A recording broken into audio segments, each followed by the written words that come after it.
Today on the No Shame podcast, we welcome the champion of History Channel's hit show Alone, survivalist Dave McIntyre.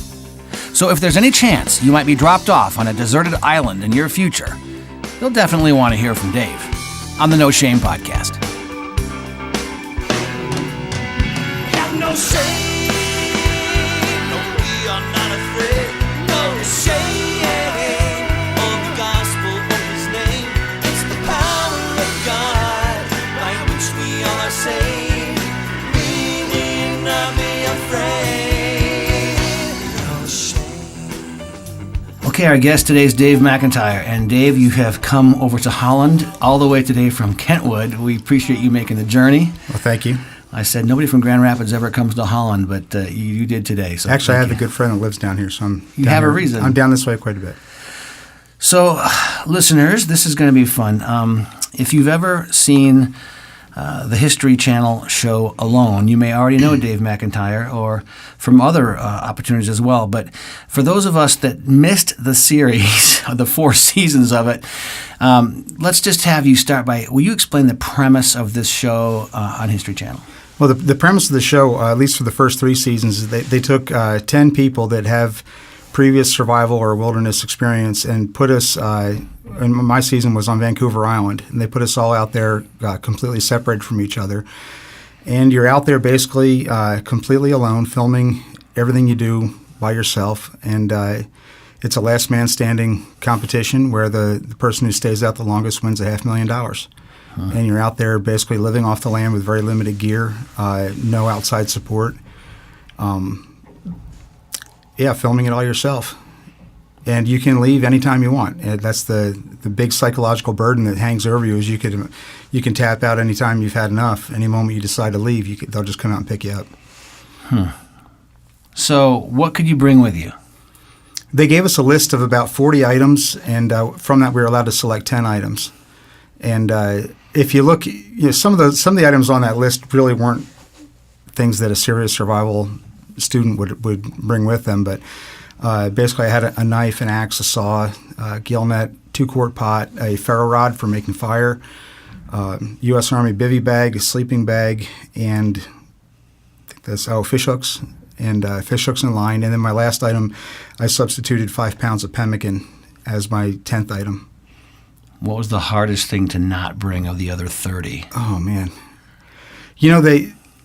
If you know what you're about, those items will get you through. They cover the basics. Mm-hmm.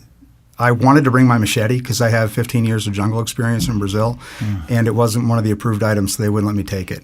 So that's been my go-to blade in the wilderness for a long time, and I couldn't take it with me. It sounds like the Hunger Games. Yeah. You've got nothing and you get something. Well, tell me a little bit about your experience. I mean, not just anybody would have any business thinking, oh, this would be fun, let's go try this. Yeah, if you don't know what you're about, you're not going to make it out there. Vancouver Island's a very difficult place. It doesn't get the sub-zero temperatures like interior Canada does because you have the Pacific coast right there. But my own background in wilderness survival, I started doing this at about 15 years old, going out in the Appalachian Mountains with my brother and spending every weekend out there. And then as a missionary in Brazil, I was a missionary for 15 years, and I used wilderness survival training as a springboard for spiritual development and leadership training. And I would do guided trips in the jungle. And that developed into the Bushmaster Survival School, which I also ran with my good friend Giuliano from 2008 to 2012. That was for paying customers. So I do have an extensive background in wilderness survival. My daughter was a missionary in Brazil, and my son-in-law, not in the jungle, but in Fortaleza, in the gang-infested neighborhoods for a while. I was in Belo Horizonte, 5.5 million people. But you step outside that city, an hour and a half outside the city, you're in the wilderness. Wow. So you started this young, you said. You started 15 in the Appalachian Mountains. Yeah, 15. I grew up fascinated with American Indians. Where we lived in Pennsylvania was the site of a Lenape village, and there was arrowheads would come up in the garden and that sort of thing. And I was always fascinated as a little kid with American Indians, and that just grew into a love of wilderness in general. And I grew up hunting, fishing, trapping, doing all that stuff as a country kid in Pennsylvania. So how did you hear about this show Alone, and how do you get on it? How did you apply? How did you find out? They actually got in touch with me. I got a Facebook message, personal message on Facebook, letting me know that they asking me to apply for the show. They had seen my YouTube channel, I guess, and so I checked it out, and it just seemed like something that I could do. At the time, there was an online application, which was quite extensive, and then they scheduled a telephone call, then a Skype call, and then they asked for a casting tape, and then background check and all different things. And then finally, out of the 3,500 people that applied, they took 20 of us to boot camp in New York. And the boot camp experience is something I can't go into great detail about because there's a non-disclosure agreement about that. But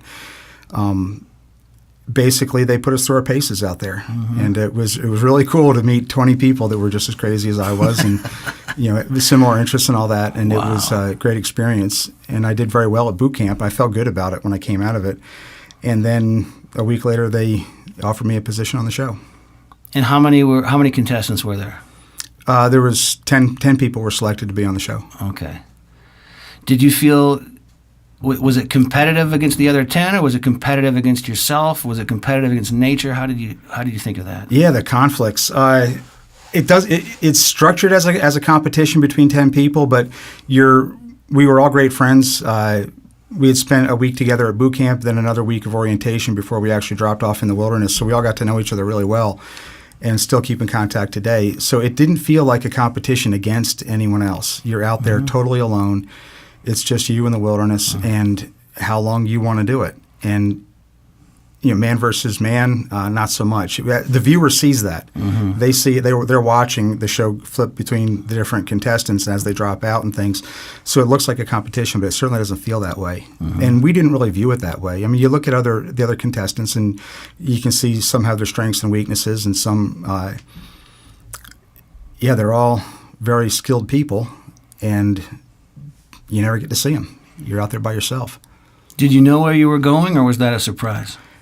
They let us know at boot camp that we're going back to Vancouver Island. I didn't know through the casting process all the way up until boot camp. We didn't have any idea where we were going. So what was your first thought when you found out, okay, Northwest Pacific? Alone is a very difficult show to pull off legally, because just because you're doing a TV show about wilderness survival doesn't mean you can break all the game laws and things like that. British Columbia doesn't owe you any favors just because you're shooting a TV show. And I thought even before boot camp that Smart Money said they're going back to Vancouver Island again. So I had been studying the island and reading up on it and things, just on the chance that I was like 75-25 maybe that, they were probably going back to Vancouver Island. And I was happy that they were, because I got to watch the first season, and that gave me a real understanding, a better understanding of the conditions and the resources available and the clothing I would need to take. And I don't think I did anything out there particularly trying to emulate season one. I have my own way of doing things when I get in the bush, but it certainly helped me pick out the clothing and know what I was headed into. I'd never set foot in the Pacific Northwest. Really? So this is a first for me.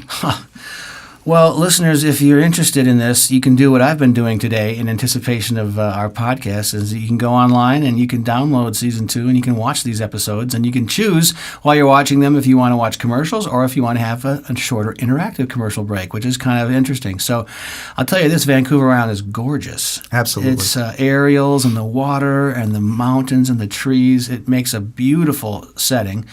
So tell us what happened, if you would, when they dropped you off. Like, how do you get dumped into nothingness? Oh, that morning. I woke up that morning, and it was you're very much a part of a TV show at that point, where they're doing the filming. They have helicopters buzzing around, and they're calling all the shots. And we were all standing there on a dock, and one by one we were getting whisked away. And it was kind of bittersweet because we were such good friends, and you realize I'm not going to see this person again. I have no idea what's going to happen, to them. And one by one we were getting whisked away, and they gave me a 5-minute warning. I'm in the boat, and so we drove about 45 minutes down the coast, and all of a sudden we turned into a cove. And I'm looking at it. I'm looking at the resources, what's available, and I've got a rocky coastline, which is a good thing. I wanted that. Because there's a lot of sea life there, and that rocky coastline gives you easy access to it. And we were pulling in over a kelp forest. You can see the bull kelp all floating there, which is edible, and and also has a lot of sea life in it. So I was happy I had bull kelp, but the first thing I noticed is I didn't have a freshwater stream. And it was the time of the salmon run. We're getting ready for the salmon to come in, and I wasn't going to have easy access to salmon, which that would have been a huge resource. But the bush is intimidating when you first take a look at it and you realize you have none of the things you need to survive. You have to create all that right away. It's a busy first 3 days that you hit it running, and you basically don't get a break from it until you're set up with shelter, fire, and water and all that. But I had those things on the first day. I got in, and the forest was composed of gigantic trees, 5-6 feet in diameter, and some smaller trees. But it was like the forest looked like the giant redwoods. It was amazing, just Sitka spruce and giant hemlock. So I get in there and got a provisional shelter set up, and I wanted to do that. I wanted to stay in a provisional shelter for about a week to get a feel for the wind direction, the way the storms would come in, and things like that. And that was a good thing. In that week, I had picked out 4 different places where I could build a permanent shelter, and we got a storm with like 65 mile-an-hour winds and just driving rain, and my entire forest flooded. And 3 of the areas I'd picked out were totally underwater. So it's a good thing I didn't just walk in and start building a permanent shelter. But then there was one place that was high and dry, and I built my shelter there and just kind of moved in. I saw just in some of the episodes, some of the other contestants, that they didn't have that, and they put up a permanent shelter, and they woke up and it was flooded. They'd been in a swamp, or there's just various things. So you were looking to test 4 areas, and you said for the first week. So your mindset going in wasn't. What was your mindset? How long were you planning to be out there? I was planning to be there until something took me out. I just went out there with the mindset of, I had this opportunity to do something that I'm good at and possibly win $500,000 for my kids' education. And I had to take that seriously, that I had a chance to really affect the lives of my kids for the better, and I couldn't just throw that away. And they gave me the liberty to do this. They were like, "Dad, this is all you." My kids were like, "Yeah, Dad's going to go off to the wilderness and win $500,000." I'm like, "Guys, it is not that easy. I mean, there's a lot of competition. A lot of things could happen." Like, "Yeah, Dad, but you got this thing. You're good at this." So they cut me loose to do it. And it wasn't like, I'm taking time away from my kids. They're like, "Dad, this is exactly what you should be doing." And so I just threw myself at it. My attitude was I was going out with my shielder on it. I was going to be out there until something took me out of the competition. Well, so far you said, I found shelter, I found water. It sounds like you're in Tahiti. So you have a vacation for the first week, it's not and it gets vacation. Quiet, and you make friends with nature, and it looks like Castaway with Tom Hanks. I happened to see an excerpt of you today, and your line was, the first thing that caught my attention was, "Okay, I haven't eaten in 4 days." Yeah. What's that like? It's a total fast. I lost 25 pounds in my first 3 weeks. Wow. And I went out at about 195 pounds, and I was down to about 170 in 3 weeks. You have your rule of 3 is 3 minutes without air, 3 hours without 3 hours of exposure to heat or cold, 3 days without water, and 3 weeks without food. And I was coming up against that point of learning to pattern the wildlife in the cove and figure out how to feed myself in that alien environment. And it's not an easy thing. There's this persistent survival fantasy where people think they're going to go off into the wilderness and all the resources they need are going to be right there. They're going to make this awesome shelter, and then they're going to set a bunch of trout lines and catch all these fish and a bunch of snares, and all the rabbits will just suicidally dive into the snares. And it doesn't work out that way. These areas are wilderness because they've already kicked man out. And it's not an easy thing to walk into an environment you've never been in before and just pick up on all the patterns right away. So it was 3 weeks before I really I think I caught my first fish on about 2 weeks in. I started catching fish and with a line and a pole, and I caught 6 fish over the course of 3 days in a row. And then the weather changed, and the weather came in so severe that the ocean was so stirred up that there was no way to fish or forage or do anything. And 4 days of that, and you realize after 4 days of not eating, I am no good to man or beast. I really was mentally going down the drain. And I had that reserve pemmican. Up to that point, I hadn't eaten any of it. I was saving that, thinking, okay, November. We dropped off in late September, and I'm thinking, okay, November is going to be a really hard time I want to have this 5 pounds of pemmican reserved for that. And I kind of broke down and said, okay, I'm going to have to dip into this. After 4 days, I realized I was not able to continue. So I ate a 1/6 pound portion of pemmican with some bull kelp, made it up like a stew, and I cried when I ate that meal. It felt so good just to eat, to have a meal after being that hungry for 4 days. So I said I said 48 hours constitutes an emergency. That these are emergency rations. So if I haven't had a meal in 48 hours, then I was allowed to eat a 1/6 pound portion of my pemmican. And now, for the listeners who might not be 100% sure what pemmican is, just for their sake, would you tell us? Okay. Pemmican is dried beef. You take beef and you dry it until it's crispy dry, and you put it through a food processor and powder it, and you do the same with berries. It's about a 15% berry powder to 85% meat powder mixture, and then you saturate all of that with rendered fat. So I render beef suet and made five 1-pound blocks of this stuff, and it is very bland. Mine had no seasoning in it. It was just meat powder, berry powder, and fat, which is a very high-calorie, dense food. Basically, when your body's in ketosis and you're consuming yourself, you're basically eating muscle tissue and fat. And 5 pounds of pemmican was 5 pounds of me I got to keep. Oh, my goodness. You mentioned the kelp. So the kelp sounded, as you first arrived, like, oh, that's kind of a ready source of something. What happened with that? Okay, I get it. There's a huge kelp forest. Now, a kelp forest, if you're underwater, looks like a forest. It is just the bull kelp attaches itself to the bottom and has a bubble at the top that floats it. And in the storms, that would get ripped up, and the waves would drive it into the beach. So I arrive at the beach, and there's just giant wads ripped up of bull kelp laying there rotting in the sun. And it had this pungent, seafoody, rotting kind of smell to it. And for a while, I could not bring myself to eat the bull kelp because that smell was just everywhere. And I got to the point where I realized I have to exploit every food source I can. And, of course, you try the bull kelp raw first. You rinse it off in the sea or maybe some fresh water. It's like eating plastic packaging when it's raw out of the ocean. It's not appetizing. The taste is not offensive, but it's the texture. It's not like eating a vegetable. So I realized that I had to dry it first. That if you dry bull kelp and then rehydrate it, it actually has a texture like cooked spinach or something.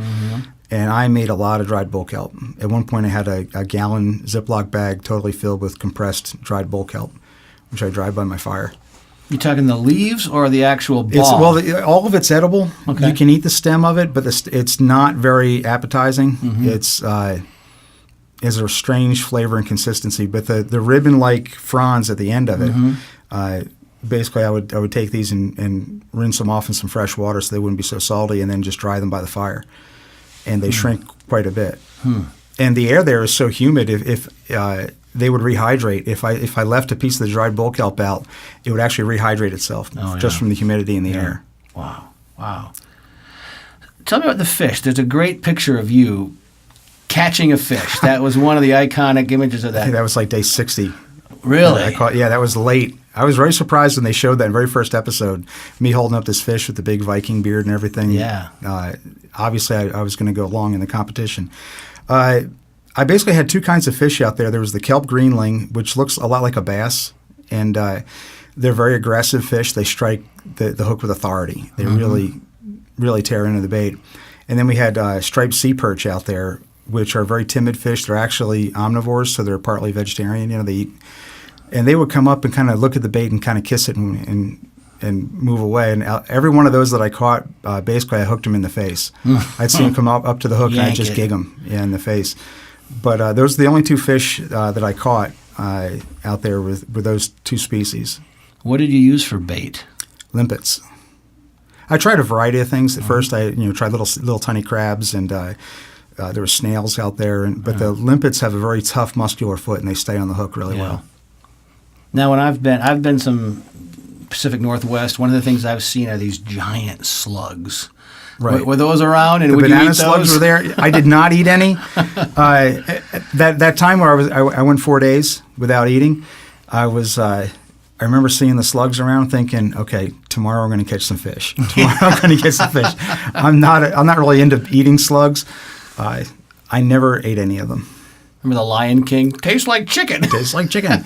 No, actually, the Quatsino First Nations, they had a covered dish supper for us out there. And one of the cast members asked, what's the correct way to eat these banana slugs. And I'll never forget the answer. The guy says, well, there's so much to eat out there, we've never bothered. Oh. And I heard that, and I thought, okay, there's my plan right there. Better idea. I'm going to eat other things. So let's talk about fresh water. You said right away you noticed there wasn't a freshwater stream. The salmon weren't going to just jump into your net. That would have been handy. You can't drink the Pacific Ocean. Right. So where did you find water? I didn't have a freshwater stream the salmon could navigate, but I did have a little trickle of water that came down a ravine in the back of my area there that actually came out on the beach. With a heavy rain, it would flow down the beach, and usually it would just kind of disappear into the rocks. But I found that on the first day. So I did have a source of fresh water back in the woods. But Vancouver Island gets 12 feet of rain a year. That was the least of my concerns, was finding water. I mean, I'm used to using desert techniques in Brazil, where we're talking filling up canteens out of little drippings, rocks, and seeps and things like that. So I was very used to finding water in subprime locations, and Vancouver Island is going to get drenched. So I had a rain catch on my shelter. The one wall of my shelter was set up to collect about 20 gallons of fresh water. So I just drank rainwater, untreated rainwater. So the water came to you? Yeah, airdrop. Airdrop water, yeah, again. So probably people have fasted before. Probably some people, I can't pretend that I'm a great faster, but I've fasted a week at one point in my life. But a fast in my home for a week with liquid available has got to be a very different fast than a survival fast, because I didn't have to expend energy for shelter. I didn't have to spend energy for anything. I could just, everything else was still provided. So I imagine this is nothing like what I've experienced. Yeah, it was fasting and also working a 12-hour day and filming it all. And that was the hard thing. And I remember just the fatigue level. I was 50 years old when I did this, and the level of fatigue sometimes was off the charts. That I'd have to walk, 100 yards or so, and I'd actually look at a log or a rock halfway between it, and that's my goal. I have to get there before I stop. And then I'd sit there and realize, oh my goodness, I've been sitting here for 15 minutes, and I've got to get up and get moving. And building my shelter and cutting down, small saplings and dragging them through the forest and building the shelter was a lot of times where I just had to sit and just take it at my pace. I learned very quickly not to say to the camera in the morning what I planned on doing for the day. Because it would feel like failure? Absolutely. At the end of the day, you feel like, okay, you do all this big talk in the morning on camera, and you're saying, okay, I'm going to do this, that, the other thing. And then your day is just this drudging through fatigue and pushing yourself, and you're not getting things done, you're not thinking straight. And at the end of the day, I'd have to say, I didn't get done this, that, and the other thing, and it felt like failure. So my strategy came down very simply just to make tomorrow an easier day. Whatever I do today, I have to make tomorrow an easier day. And then at the end of the day, I would recount to myself or to the camera all the things I did do during the day that made tomorrow an easier day. And every day psychologically felt like a success then. I didn't feel like I wasn't living up to my expectations. I mean, at some point I realized the only gun to my head is in my hand. And I've just got to put that down and let myself off the hook and realize, okay, you're 50 years old, you haven't eaten anything substantial in a week, you're not going to be working at the same rate and level that you are when you're fully fed. And just give myself the break. It's like, hey, this is me, this is my experience, this is how I'm going to do it, and I'm going to, my friend says, do things, my friend Gene Boyd, he says, take things at the speed of Gene. Just take it at your own pace. Total exercise in self-motivation? There's nobody giving you an agenda. No one's saying, can you get these six things done today so that tomorrow we can do 5? You have total freedom to do anything you want, but you only want 2 things. You want a good night's sleep and you want a good meal. And you work a 12-hour day to get that good night's sleep and that good meal. What other dangers? I mean, are there bears, that kind of thing? Vancouver Island has the highest concentration of black bears and cougars on the planet. So the answer is yes? Yes. There's so much sea life there that it feeds the bears and other animals and things. And the cougars are there. And, it's there. It's a very different feeling to be in a wilderness that does have top predators in it. You're always aware. You're always on edge. You're always, I wouldn't say living with fear, but living with concern. You're living with the awareness that there are things here that could take you out. I'm not particularly afraid of bears. They're like a great sense of smell and a poor sense of responsibility. And that's basically a black bear. They'll come into your camp and raid things, especially if you're not there. A cougar, though, they'll sit back and watch you. and you don't know that that's happening and things. I don't like the big cats. They kind of give me pause. What did you do about those fears? What can you do? You pay attention. Yeah. You pay attention. You know, if a predator, if you hear a large animal in the woods and he's upwind of you, then he's not hunting you. You came upon him. If you hear a large animal that's downwind of you, then you have trouble, because a predator hunts on his nose. He'll circle around until he can approach you into the wind, smelling you. So if you hear something downwind, you got a problem. You hear something upwind, probably not so much. You've bumped into him. The area that I was in, though, was I couldn't walk out of my cove on the beach. If I went in either direction, I came to cliffs, which meant nothing's going to wander at low tide. We're going to wander around the point and come, walking into my cove. And the land behind me was so steep that it just wasn't a place that was conducive for animals to just wander into camp. And I saw no bear scat on the ground.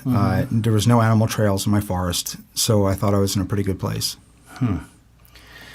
There's so many Bible verses that were written and experienced from people who lived in a much more of a wilderness situation. And I think of how they can come right in and past and through my brain and not really set. So I'm thinking of, blessed are those who hunger and thirst for righteousness. Yeah. What can you tell me about that kind of concept that I just cannot understand, because I haven't been through those kind of an experience? The morning that we dropped off, I got up at 4 o'clock in the morning, and I couldn't take my Bible with me. That was one of the restrictions: no books, no pens, no paper. And I got my Bible out, and I thought, okay, I didn't wake up at 4. I got up at 4. I hadn't slept the whole night, So I had my Bible and just kind of riffed through it, and I set it down open on the bed, and it was open Isaiah chapter 40. And I had memorized the end of Isaiah chapter 40 years and years ago, but I'm horrible with references. And so I'm reading through this chapter. In the NIV, it says, comfort for God's people at the top of the page. I could use some of that right now. So I just started to read the whole chapter. And I came down to the last verses of the chapter. He gives strength to the weary and increases the power of the weak. Youths will grow weary and young men will stumble and fall, but those that wait upon the Lord will renew their strength. They will soar on wings of eagles. They will run and not grow weary. They will walk and not be faint. And I read that and I wept. I just broke down right then. I'm like, okay, Lord, that's what you're going to tell me? The day that I go out and do this thing, that's what you tell me? And every time I saw an eagle in the cove, I remembered those verses. Every time. And there were days out there that I claimed those verses as a promise that he had given to me. And I remember, especially in the beginning when I wasn't getting enough food, there were days where I just shouted those verses out at the Lord to remind him that he had exiled me to a rock on the north end of nowhere here. And he had called me into this. He has his purpose. I said that on the show, and he certainly did. But I would start to say those verses out loud, and I would just choke. I couldn't get them out, because it was so desperate that I absolutely had to have strength coming from him. And yeah, it was. It's a different thing to read something in Scripture and mentally assent to it, right, and then to know it experientially, right. And I feel that I know those verses experientially now. That he did give me strength. He was there for me to give me the strength to carry on. Isaiah 40. Say that one more time. He was there for me. The whole Isaiah 40. Recite that again. He gives strength to the weary and increases the power of the weak. Youths will grow weary and young men will stumble and fall, but those that wait upon the Lord will renew their strength. They will soar on wings of eagles. They will run and not grow weary. They will walk and not be faint. And if I misquoted a verse, no. I mean, I don't care. I don't care. I mean, I know that's what it says. But that's right. Wow. He gives strength to the weary and increases the power of the weak. And I qualified. I was weary and I was weak, and that was a promise. And I asked him to be there and to fulfill that, and he certainly did. One of the lines that you said on the show, David, that I thought was terrific. And I want to ask you about it, was you might swagger into the bush, but you'll stagger out of it. Stagger out. Well, yeah. The bush teaches humility. Yeah. I think there's a great danger in a lot of people personify the wilderness, The wilderness is being kind to me. The wilderness is being bad to me. And there's almost this idea that if I love the wilderness is going to love me back, and it doesn't. The wilderness, it's operating according to natural principles, and it is just doing what it does when no one's around. And the fact that you're there, it's not going to change its habits. It's not going to give you a break. There are good days, there are bad days, and this man versus nature kind of thing. I mean, northern Vancouver Island is the wilderness because it kicked man out. The Amazon jungle is a jungle today because it kicked man out. We have tried to conquer these places, and they've beaten us back out. Anybody that thinks that they're going to go in there and just on the force of their personality, wit, and cunning and drive, change the wilderness and beat it. No, you're living on borrowed time when you're in the wilderness. And if you haven't been kicked out of the wilderness or had your head handed to you, you didn't go in far enough or stay long enough. And anybody who does have extensive wilderness experience knows never to approach it in an arrogant manner. It will kill you. And it will kill you and then go eat its lunch. It doesn't really care. And people that think that they're going to go out there and prove something that they're better than the wilderness, it's craziness. Arrogance to me is the first sign that a wilderness instructor or a person who claims to have experience in the wilderness, if they're arrogant about it, they haven't done it. They haven't experienced it. It's like it's crazy. It's like a boxer who never took a punch. Right. All theory. I mean, half the battle of being a good boxer in the ring is being able to take a punch and keep on fighting. And you've taken enough punches, you realize the other men can hit really hard too. And that's the wilderness is. There's a line in the website, something I probably missed this quote a little bit, but nature offers no rewards nor punishments, only consequences. Yes. You're not being evaluated morally. We are with Dave McIntyre on the No Shame podcast today, and this is so fascinating. Now, I want to cross over. Dave, you didn't just participate, but how'd you do? I won it. Amen. 66 days. On day 66, they came out with my daughter, and she told me I'd won. Wow, how did that feel? That moment is burned into my mind forever.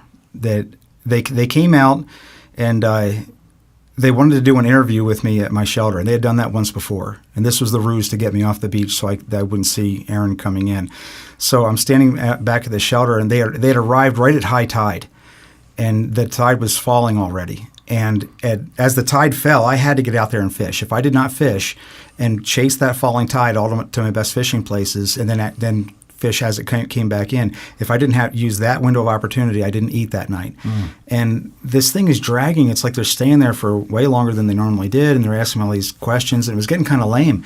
And I'm back there like, okay, guys, let's wrap this thing up. It's getting very irritated inside. And I really, really needed that time to go out and fish. And all of a sudden, I hear someone coming up behind me. I turn around, and my daughter's standing there. And I knew. I mean, all that pain. And at this point, I had been out there 66 days. I had massive pain in my shoulder and my neck, just agony every evening. I hadn't had a shower in 2 months. I was headed into a bad tide cycle. The weather was getting very cold. And I turned around, and Aaron was standing there. And I knew it's all over. And I wasn't even thinking, oh, wow, I just won $500,000. That didn't even cross my mind until maybe an hour later. I'm like, I get to stop. Yeah. I don't have to do this anymore. Yeah. Yeah. Wow. This is the kind of thing where I just haven't gotten to talk to you for this time. I know I'm really curious because like you said, you don't want to be that guy that tries to lecture what it's like to be a fighter but has never taken a punch. So it's only people who have maybe actually been on their deathbed, really looked into the abyss and said, no, God was with me, that I trust. I really trust, guys who have been in prison and who tell me, no, here's what it means to love your enemy because they've been there. So I'm curious, when you're out there and you're alone, is there a presence of God? How would you describe your walk with God or without when you had 66 or 63 days in the wilderness? You have time to think out there. you're busy, you're working hard, you're trying to. I would pray, Lord, show me the things you want me to see in this cove and help me draw the right conclusions from them. Okay, to understand my situation. But more than that, when you're in isolation, every emotional negative experience that you've repressed in your life comes back. Just as your body goes into detox mode when you stop eating, it's expelling all the toxins from your body, and you get this massive headache for 3 days of a fast. Your mind does that. Everything that's been repressed starts coming up. There's no distractions. You can't avoid it. They pop up. And for me, I had just been through a divorce, and all of my mistakes came back. All the things that I did wrong. And I made a lot of mistakes. That I'm divorced now, and largely due to my own incompetence at being a husband. And all those things came back, and I had to ask for forgiveness for those things and bring them before God and deal with them, and I did. But as a believer, I had a context. I had a program. I'd already been through this process before. So when these negative things came up, I knew what I had to do with them.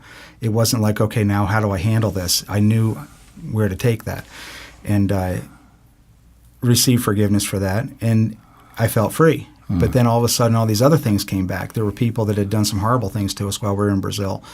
And other faces were coming back, which I wasn't guilty of. It wasn't me saying, okay, I have to get this right with God. It's like, Lord, these things were done to me and my family, and what am I, where do I do with this? And again, I had to forgive those people. And that was around the day 30 mark, around after about a month of this fasting thing. That's where I had come to. And after that, I felt light as a feather. I got these things resolved. All that emotional garbage was there, and I took it out. I took out the garbage, and I felt emotionally lighter. And it was at that point, it was almost like the Lord said, okay, we're going to start having fun now. Now it's Huck Finn time. We're going to eat some crabs. We're going to eat some fish. we're going to have some fun out here. And it turned fun. I remember one night especially, I caught a couple fish, and I had to come home and make a fire, and it was already getting dark, and I was using cedar. I'd saw cedar and then split it, and usually it was coming off the beach, so it was wet on the inside and things. And I built my fire, and it burned out. It didn't take. I reformed it, built it again, and it didn't. And it burned out. Didn't take. I built it again, lit it up. It burned out. Didn't take. And I remember just getting exasperated. I shut off the camera as quick as I could, and I shouted an expletive. Okay, I was not a happy camper, and immediately just kind of. I don't swear in my normal life, I don't talk that way. But if you get me frustrated enough, I'll go there. And I realized I got convicted about that. I said, okay, this is not me quietly depending on the power of the Lord. This is me doing this in my own strength, getting burned out about it, getting frustrated at me. And I just prayed. I said, Lord, could you please just make this fire for me? And I just went through all the stages again. I didn't just burst into flames, It wasn't calling down fire from heaven. I had to do it. But I did the work, and I lit the fire again, and this time it took. And every night thereafter, I would have to make that fire if I had food. And if I didn't, that was okay too. There were days that I'd pray, Lord, give me a fish, and the answer was no. And but I'd come back, and I'd say, Lord, could you please just make this fire for me? Because I did not have the strength to do it. My strength ran out at about day 45. I was done. And it was no longer interesting. It was no longer fun to be there. But I felt like the Lord had me in this test where he was teaching me to depend on him moment by moment, day by day, week by week, just receiving strength from him in the moment. When I think about a podcast like we're recording today, we have no way to know who plays this, who's driving along a road, who's listening to this at home. And a podcast isn't live, so it's not over when you walk out this door. It'll be out there, and somebody will see your name and click on it. That's the kind of thing that I believe can make a difference for all of us. What are we trying to do in our own strength? And we're beating our head against the wall to the point where we're yelling expletives until we can say, you know what? That's not me quietly depending on the Lord, is it? Yeah. That's true for everybody. There's that divine human cooperation. God doesn't want me to starve to death, but I have to fry the eggs. God doesn't, God is there to bless what we do. And to, I don't like to say, God helps those who help themselves. It's like, no, I am a man. God has invested a certain portion of his strength in me as a man, and there's certain things which I have to do as a man in my own responsibility that he's made He's given us fish in the ocean. I mean, I'm hungry. Therefore, I'm going to pray, Lord, give me some of these fish. And I don't expect them to just flop up on the beach. I have to go get them. In my wilderness course in Brazil, I'd take the kids. I would never let them walk in with water, because I learned that there are kids that will try and take that one water bottle and nurse it for a whole weekend, and they get dehydrated. So they'd walk in dry. I'd take them up to the top of this cliff, and I say, okay, what do we need? And by this point, they're all thirsty. They've been building shelters and making camp, and we need water. Well, is there any water? No, there isn't any water. I said, listen, way off across the jungle, you can hear this waterfall going. I said, there is water here. We got to go get it. It's not, we don't have the expectation. God has already given us the blessing. It's there. We just have to go over and pick it up. You know, in the story of the Bible, God takes the Hebrew people, pulls them out of, captivity and slavery in Egypt, and puts them in the wilderness. And not even for 60 days, but for 40 years. And I think he tuned their ear to him, created a dependency on him, and finally said, you can be my people. And the lives that we live in the 21st century, most of us aren't going to go even close to a wilderness experience like that. But it seems like you are a living reminder that we had better find time to turn off the radio and to see what we need to be convicted about, who we need to forgive, and how to depend on him again. And you've done that through a History Channel television show. Yeah, the silence out there is what enabled me to just concentrate on that. And for me, it was almost like a sabbatical from life. Like, okay, I've been through all this stuff. I've 15 years as a missionary and lost my career, lost my marriage, all these things. It's almost like the Lord said, okay, I need to put you out in the wilderness where it's just quiet, it was just me and you, and we're going to work through all this stuff. And for me, that was the purpose for me to go to this thing. It wasn't like, I felt like I'm the best wilderness guy in the world. I'm not. I'm competent, I'm capable where I've trained and where I've lived. But I really felt the Lord had me out there to work on me, just to give me time in the quiet there to resolve all these things. And about a month in, that happened. And now what do I do? Just go home? I was like, no, I still have this idea of this chance to win all this money for my kids, and there was no reason for me to leave. And at that point, I started eating more and more and getting better and better at getting food. I started getting into crabs, these giant northern kelp crabs they have out there, and catching fish. And by the end, the last 3 weeks, I was actually regaining weight. Wow. That the Lord was taking care of me every day. And I figured, okay, every day I pray for a meal, and every night I'm eating a meal. I go to bed and do it again tomorrow. And it was like this Groundhog Day existence of doing the same thing again and again and again, but getting better and better at it. And then day 66 rolled around, and they told me I could stop doing that. And there was no camera crew. No, you're filming it all yourself. What kind of cameras are you? I had a Canon XA25, large camera, about a $3,000 camera with a wireless sound system, wearing a wireless mic every day, getting up in the morning, doing sound check, checking five camera batteries, make sure they all had charge before I put them in my jacket to carry around, and changing the SD cards in the cameras. And then you'd film a morning report, stand there in front of the camera for 20 seconds so they can see the physical change in you, talk about what you're going to do during the day, and then go do it and film it all day long.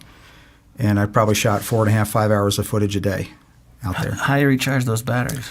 We had a big black Pelican case with about 40 batteries in it, and each battery held about an hour and a half worth of charge. And they would come out once a week, weather permitting, and swap all of our batteries and SD cards. They'd do a quick medical check. The producer would ask us a few quick questions about what to look for in the footage. And then by the time the cameraman was done swapping the batteries in the Pelican case, they were done, and they'd just leave again. Oh, wow. And very, very professionally distant 10 minutes that they would do. Wow.